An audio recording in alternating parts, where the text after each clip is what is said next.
Bonjour, je suis Alban Fouché, la troisième génération de vignerons qui exploite le domaine de la Seigneurie. Le domaine de la Seigneurie est situé dans la ville de Saumur, sur le plus haut plateau de vigne, comme vous pouvez voir, du vignoble saumurois. J'exploite cette vingtaine d'hectares en culture biologique. Nous sommes actuellement dans une reconversion aussi en agroécologie.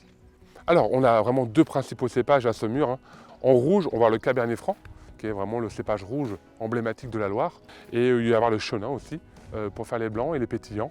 Et dans notre gamme, ça va s'exprimer sur le fait qu'on va avoir 4 saumures champigny, simplement parce qu'on a 4 terroirs différents. Alors le terroir principal, la roche-mère, c'est bien sûr le calcaire qu'on retrouve à Saumur. C'est cette roche blanche qu'on trouve, dont on fait les bâtiments, les châteaux, les bâtiments assez anciens. Et au-dessus, il y a la couche de terre qu'on appelle la surface arabe, qui va être de différents profils. Par exemple, la cuvée de domaine qui représente 2/3 des volumes de l'exploitation, ça va être essentiellement des sols sableux.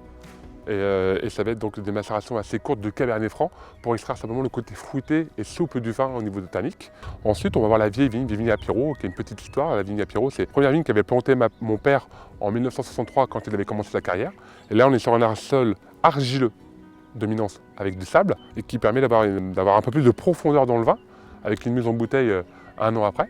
Et on va aussi trouver les Clos de la Seigneurie. Alors les Clos de la Seigneurie sont les plus vieilles vignes du domaine, qui sont les vignes qui me restent de mon grand-père, plantées fin des années 40. Par contre, cette cuvée, elle va vieillir dans des barriques, des vieilles plutôt usagées, pour lui permettre de l'arrondir tout doucement et de l'affiner. Et après, là, ensuite, la dernière cuvée en rouge, ça s'appelle le Clos de la Mouche. Le Clos de la Mouche, elle, lui, est issu d'une parcelle d'argile caillouteuse, qui va lui permettre de venir mûrir cet assemblage de Cabernet Franc 85%, Cabernet Sauvignon 15%, avec ensuite un élevage de 2 ans en barrique neuve. Et on va aussi avoir des vins blancs secs avec la cuvée des Pentes, dont on a vraiment cet espace en agroforesterie en fait, et qui va être un chenin qui va être fermenté et élevé 1 an en barrique.